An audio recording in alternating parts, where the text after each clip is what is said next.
Hey everybody, welcome back. It's MJ here, Just Plain Fun, and today's video is going to be all about lateral adjust levers, and specifically using them to identify the manufacturer of the plane. The goal of this video is to get you smart on all of these different laterals, the different manufacturers, and how to tell them apart.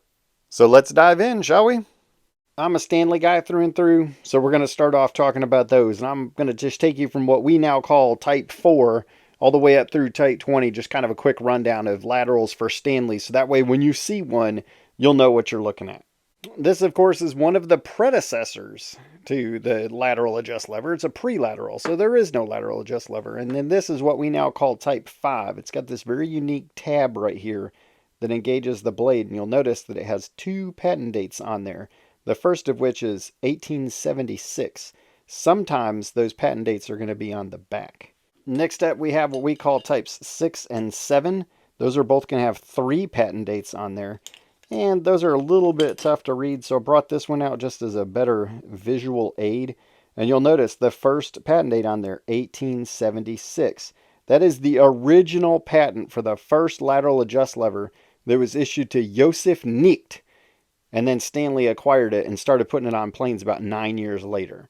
The Type 5 is the first iteration of that lateral. I'm not going to go into too much detail, but you're going to want to subscribe to the channel because I'm going to do a separate video that's going to kind of cover the history, the development of the lateral adjust lever. But for this one, we're strictly talking hand plane identification, manufacturer identification. Moving right along, we're still talking Stanley. This is a Type 8 B casting mark. But there's going to be a single patent date on this lateral.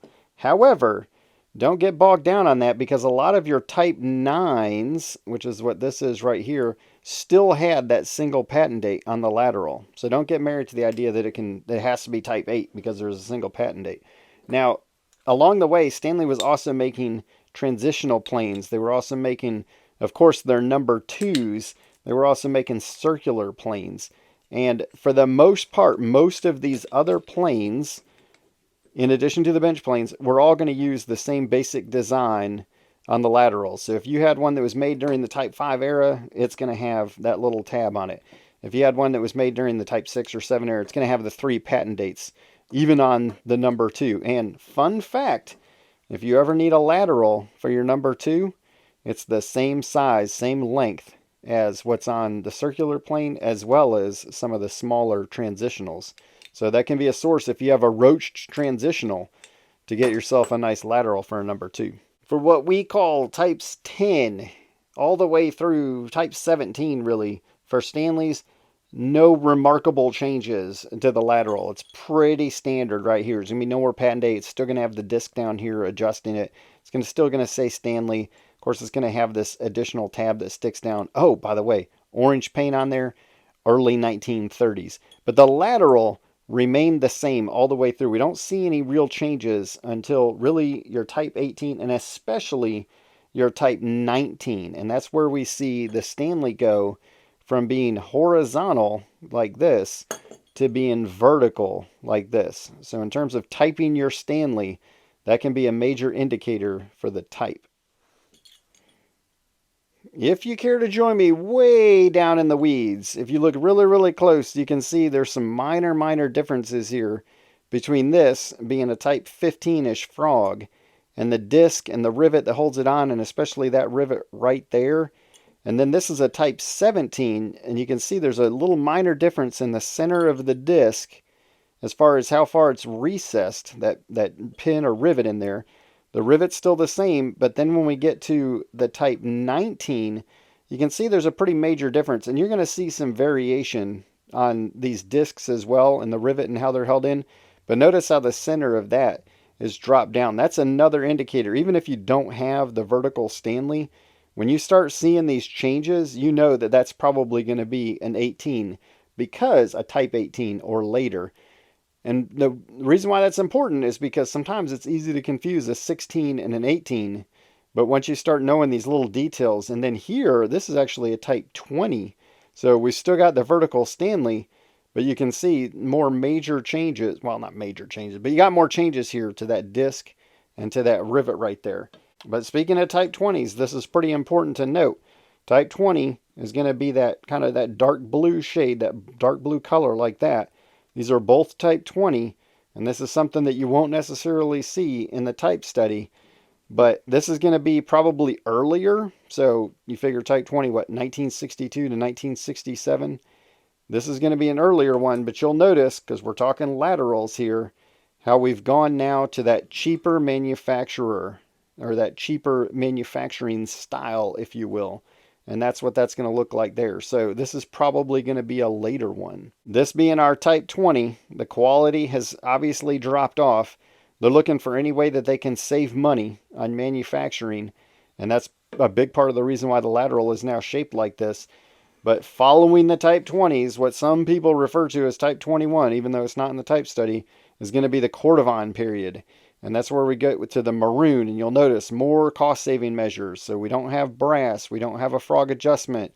We've got the bent-over lateral there. We don't have Stanley up there anymore. We don't even have the disc anymore. We've now gone to this little tab. So it's all about saving money on manufacturing, because quite honestly, planes just aren't selling at this point.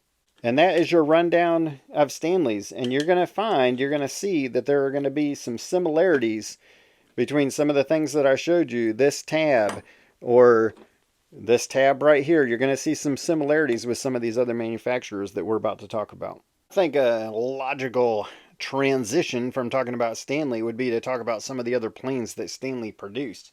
But this is as good a time as any to cover my sources. I have a number of different ones, but the majority of the information is coming out of Patented Transitional and Metallic Planes in America, aka P-Tampia, by none other than Roger K. Smith. If you're a hand plane nerd like me, you probably also actually go read through this book and just try to get familiar with some of the different things and see some of the different planes, and then compare those to some of the ones that you own, and look up your planes and try and get more information on them. Or maybe it's just me. I do want to mention one more thing on P-Tampia. This is in volume 2. If you go back here to kind of near the back, you can see brand names on planes. And this has just so many, and still not even all of them, but so many different brands, names, and then, the type of plane, the company, the name, the location, that kind of thing. So just to put this in perspective of just how many different brands there were. And of course, I'm only covering just a small number of those. These planes were Ward's Master, and they were actually made by Stanley. Stanley was not the only manufacturer that made Ward's Master, but these are the ones that we're going to talk about that were made by Stanley. And they were made for the department store Montgomery Wards. In other words, back in the day, if you didn't want to spend Stanley money, you could get a slightly cheaper plane from Montgomery Wards, and it was still made by Stanley. So it has a lot of the same features.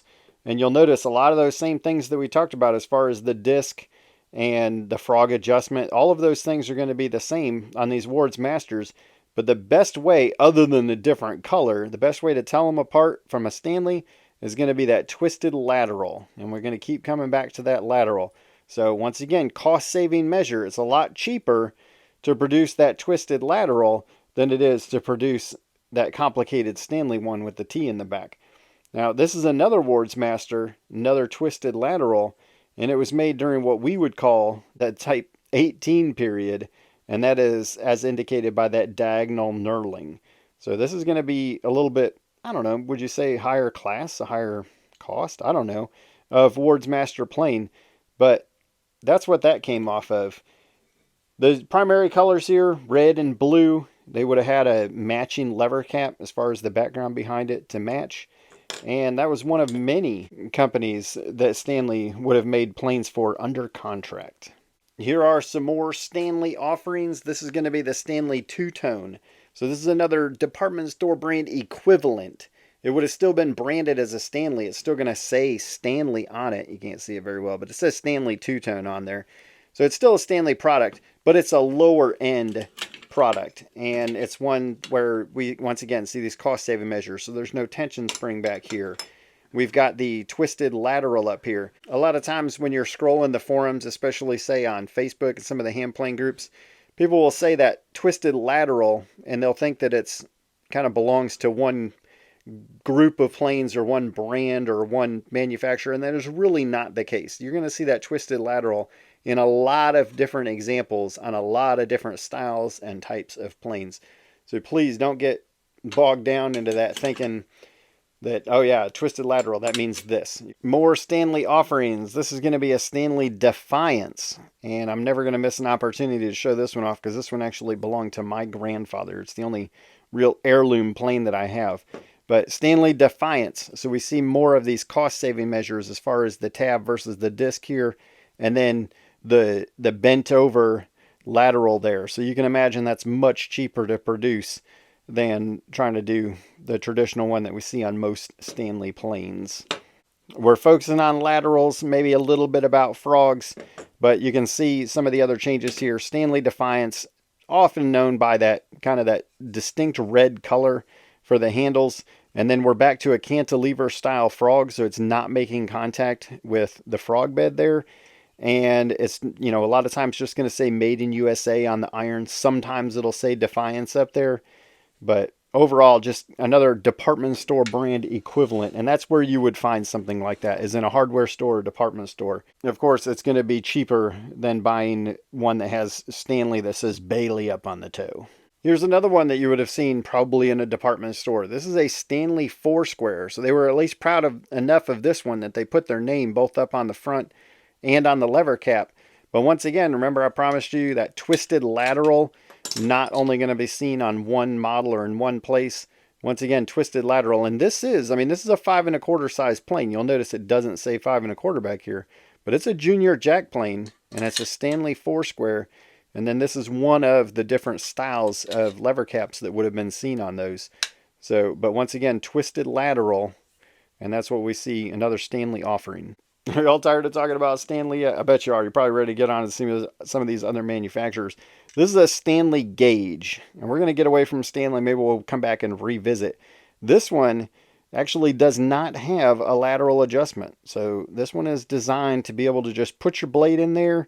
And you better have it squared up at a 90 when you sharpen it, because you're not going to get much movement out of that, if any at all, just because of the way that this blade sits in there. So just in case you've never seen one of these before, insert, you know, tab A into slot B or slot A, whatever the case. And once you set that in there, again, you're not getting a whole lot of movement out of that. And that is a Stanley Gage.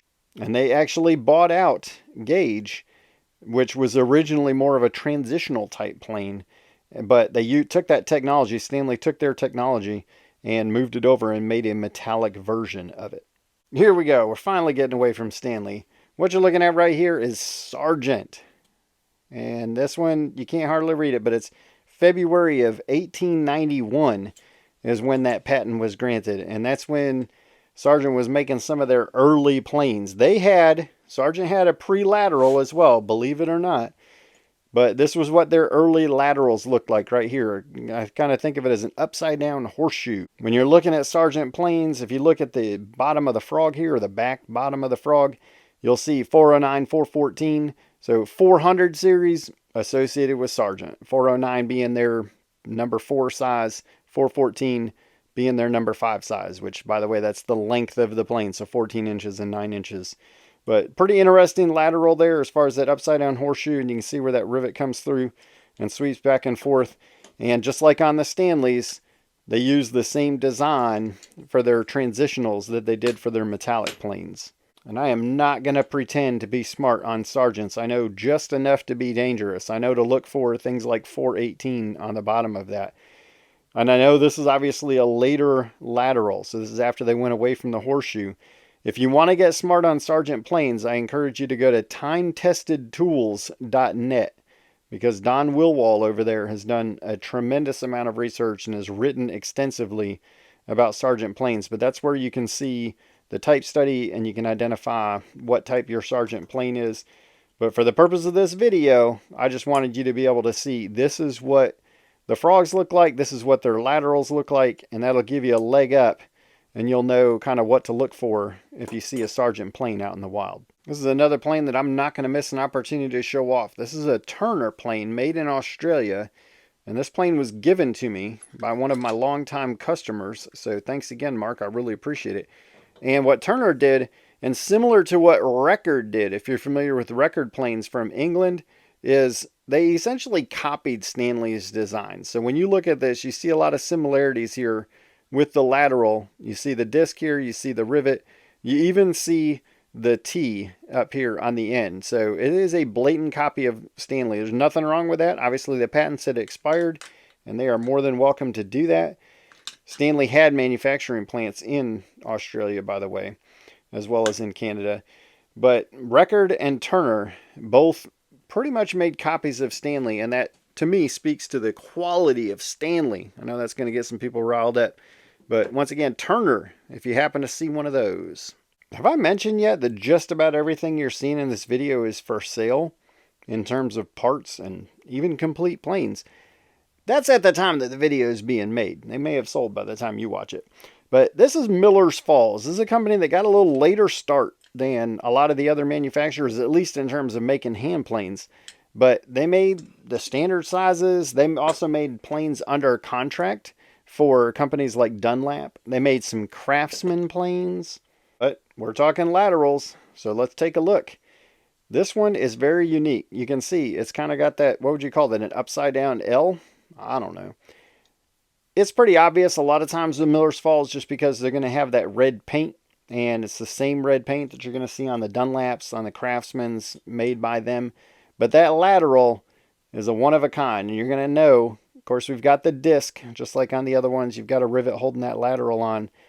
But you're going to know when you see a Miller's Falls, a lot of indicators between the color. Hey, look at that. That's a black one. And that is because this is actually an earlier one. If you want to get smart on Miller's Falls hand planes, you know what you do? Go to justtheplanefacts.com and you can get as smart as you need to be on the different types of Miller's Falls planes. And what I will do is I will actually put that link in the description for this video so that you can find it. Let's go through some of these oddballs real quick. This one is a Standard Rule company, and that is not to be confused with the Stanley Rule and Level. This is Standard Rule, and a pretty unique design here in terms of their, would you consider that a frog? But as far as lateral adjust, it's not really much. I mean, you're moving that thing back and forth, which I'm going to be honest, I don't even really understand what's going on there. But Standard Rule, a very unique design there. And then you got your chaplains, which there is a chaplain-specific group on Facebook, if you're on Facebook, and you can check that out. But this one, the lateral, at least on this particular model, was on the lever cap. So this would engage with the blade, like so, different size there. And you would actually move that, and you could adjust your blade left or right using the lateral on the lever cap. So that was pretty unique. And then this one is a Seagley, and this is another really unique design, kind of a one of a kind. So you've got the graduated grooves there on the back, like what you might see on a block plane, and then you've got your yoke here to engage those just like you would on a typical plane. But the really unique thing is that little pin right there that engages the blade, and once again there's your lateral adjust lever. And as laterals go, I mean, that one's pretty tight. You can do a lot with that as far as making your fine adjustments there. So Seagley, and you will never guess what company eventually bought out Seagley. If you said Stanley, you're absolutely right. They were the Facebook of their generation, just buying out other companies, buying up the competition. This was an ECE. And that comes from, I believe, somewhere over in Europe. And somebody is going to come in the comments and they're going to educate me on which country this is made in. But as far as the lateral, you might think that it's this guy up here, but it's not. This is actually for depth of cut. This is the lateral, apparently known as a regulator. And you're just going to move that over to one side, and it puts pressure against the side of the plane there. And that's what moves your blade back and forth. So very, very unique design. You actually loosen it up with this right here, and you get it just the right tension, and then you move the blade, the depth of cut up and down with this guy, and then you can tighten that back down, of course, and you're going to sight down all that. I'm probably going into too much detail on this, but very unique design, and it even has an adjustable mouth. So you can loosen that up, and you can even adjust the mouth there. So it's like they were trying to resurrect the old wooden plane, and it's got all the bells and whistles like what you might see on a metallic plane. But me personally, I would not put that in the same family as a transitional. I don't know, would you? This one right here is another unique one. This is a Buckeye, and it has a very unique design once again. Kind of, I guess, similar to that last one that we talked about as far as setting your depth of cut with this screw up here on the top. But this also serves as your lateral adjust lever. So how cool is that, that it does both? You're not going to see too many of these around. I mean, they're out there, but they're not real common. The last of the oddballs here, and certainly not the least, is going to be this one, and this is going to help us transition into the next company that we're going to talk about. But if you look real close here, you can see the Birmingham Plane Manufacturing Company. So when you see B-Plane on there, or in this case Birmingham Manufacturing, you know that that's the Birmingham, which later became Derby and then later got bought out by Union. And we'll talk more about those here in a minute, but this is a very, very unique design. Another one that you don't see very often. This is the Oliver Hayworth patent, or just Hayworth patent. And you can see in terms of the lateral adjust here, I mean, how wild is that? That the entire blade just sits down in there, inside of that. And when you go to move it, it's going to move the blade from left to right. So, I mean, no offense to old Ollie Hayworth, but am I the only one that can just look at that and tell that that is not a good design? Okay, so it's a very novel design. It's a cool design. But as far as taking the beating that a hand plane takes over a long period of time, I just don't know, Ollie. But this is actually off of a transitional. Unfortunately, I don't have the rest of it. And this adjuster, you ever seen one like that before? For adjusting the depth of cut. That is broken, unfortunately. But still a very cool design, and I just like having this around just because it's pretty neat. But yeah, the Oliver Hayworth patent. If you have a gotcha and you have some conflicting information from something that I talk about in this video, do me a favor, let me know in the comments so I can look it up too, and just do me one solid favor and cite your source so that I can know where to look. But we did just finish talking about the Birminghams, which turned to Derby, even though they were never manufactured with the Derby name, according to P. Tampia. But what they did have was they had George Mosher working for him. And George Mosher is responsible for the Mosher's patent, which is what you're looking at right there. That is the Mosher patent. And once again, very unique lateral there. And that was what you would have seen on a lot of the Birmingham planes. And then again, Union bought them out in 1900, and Union started making their planes for the first couple years, or first 3 years, according to Roger Smith. They just made the B-plane line, and then they started making some other ones. But this is another type of Union lateral right here. So when you see, and what's really unique about it is that instead of having the rivet above and then the adjuster or the disc or whatever the case below, you can see they've got them reversed there. And that was something that was unique. There's another style of Union lateral out there that I'm going to have to show you a picture of. And here it is. Just when you see that, that's your telltale sign that it's a Union. Now, the earliest Unions, from what I understand, the Type 1 Unions also had the Mosher's patent, incidentally. But from what I hear, those are exceedingly rare. So if you happen to come across one, you'll definitely want to grab that. But another line of planes that Union made was the Union X model. And these are pretty doggone popular. And from my experience, they're a little bit hard to find. And when they do come up, they get pretty expensive pretty quick. But once again, you can see where the disc is above the pivot point, if you will. And what's really cool about the X planes is this lateral you can actually remove. So you can just take that screw out. How cool is that, that you can just pop that out? So if you had to replace the lateral or wanted to take it off to clean it or whatever the case, you can just take it off. I remember when we were talking about twisted laterals, or the ends of it being twisted, and I told you that it shows up in lots of different places. There it is again on these Unions. So do not get tied to this idea that a twisted lateral belongs to one particular brand or one particular manufacturer. Womp womp, like so many other manufacturers from that time period. Union, I don't know, would you say fell prey? They ended up getting bought out by Stanley. Is anybody surprised by that? We talked about the Union X plane, and those are pretty hard to miss with those very distinct features between the frog that's kind of part of the body, and then the Union like that. But another style of Union plane that was out there prior to the buyout was that. You'd have Union actually in the bed, and that was one of the ways that you'd know it was a Union. But when Stanley bought them out, they stopped putting the name in the bed.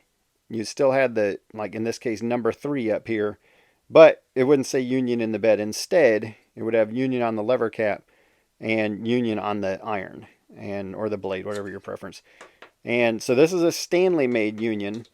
And once again, there it is. It's that twisted lateral. But we've now gone to the typical or the traditional Stanley style in terms of the disc here and the rivet. So we've gone away from having them reversed like you just saw in those other Unions. But essentially what Stanley did was they kind of took a step back in time. Because keep in mind, this is 1920 now when Stanley buys them out. But we don't have the same style of frog that we would have seen in the 1920s. Stanley takes us back in time to late 1880s, early 1890s, and we have this style of frog again. And one of the telltale signs that you're looking at a Union frog is going to be that groove on the back right there. And hopefully you can see that and see what I'm talking about. This is a topic that seems to get discussed quite a bit on Facebook when people are wondering about plane manufacturers, which is the goal of this video. But when you see that groove on the back and you see that twisted lateral, you know that there's a better than 90% chance that that is a Union frog. However, that groove does not always mean Union. And here's why I say that. Because here we go with the groove, or a groove on the back. But look at that. It's a traditional or typical Stanley lateral. Now this frog right here is actually off of a number 10 or a 10.5, the Carriage Makers plane, because Stanley used that same one. So I guess you could say there's an exception to every rule. But ultimately my goal is just to help you get smart on laterals and frogs and manufacturers and things like that. And then Stanley continued to make planes and brand them as Unions for a while after they bought them out, until eventually they phased them out. For those of y'all that know me, you know that I'm originally from Michigan, so I'm going to try to not throw up when I talk about this next one, but this is Ohio. Whew, I got through it. This one is one of the early ones. It's got the maroon there, and just like some of those other brands, I'm not going to pretend to be super smart on these particular, on this brand on Ohio. But I know just enough to be dangerous. And look at that. Look at that tab right there. What does that remind you of? Oh, it's a revisit of what we now call Type 5 on Stanley. So this particular brand kept on using that for a little while. They used them on their bench planes. They used them on their, well, metallic bench planes. They used them on their transitionals, as you can see. And even when they went away from the maroon and went to a more traditional black Japanning look, still had that little tab there. So it is the Ohio Tool Company, but as you can see, it's actually Auburn, New York. So this is my circular plane, and I absolutely love this plane, even if it does have that O word on it. It's got a nice, thick, tapered blade on there, but you can still see most of the writing up there.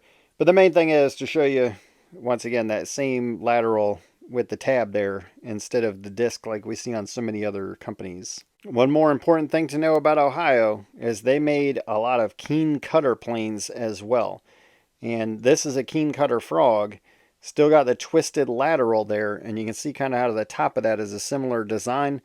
And the reason I say this is a different twist. It doesn't have the twist small and at the end. It kind of starts down here and does more. But they've gone to the disc there. So this is a Keen Kutter, and Ohio is one of 2 manufacturers that made planes for Keen Kutter.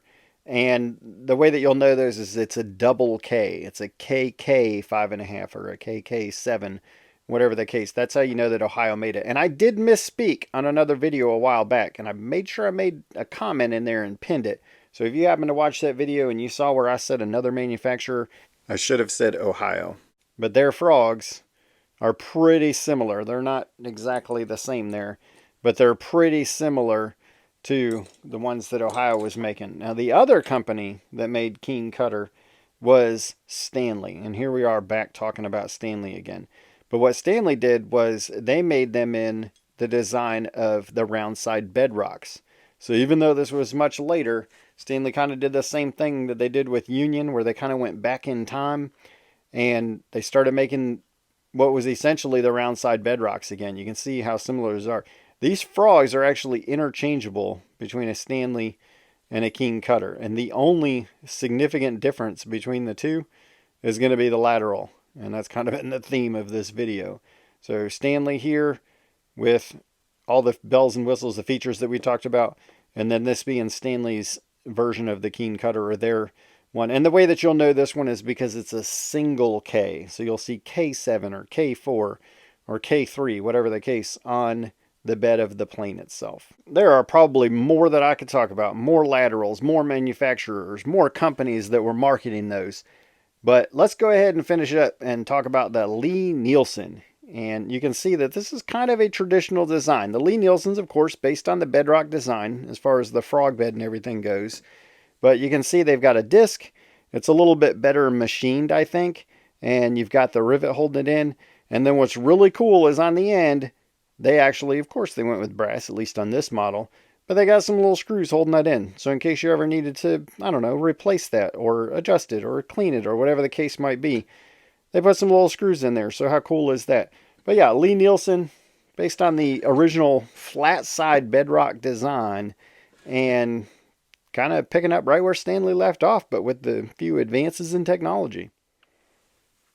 If you made it this far in the video, you should be able to tell me what every one of these manufacturers was.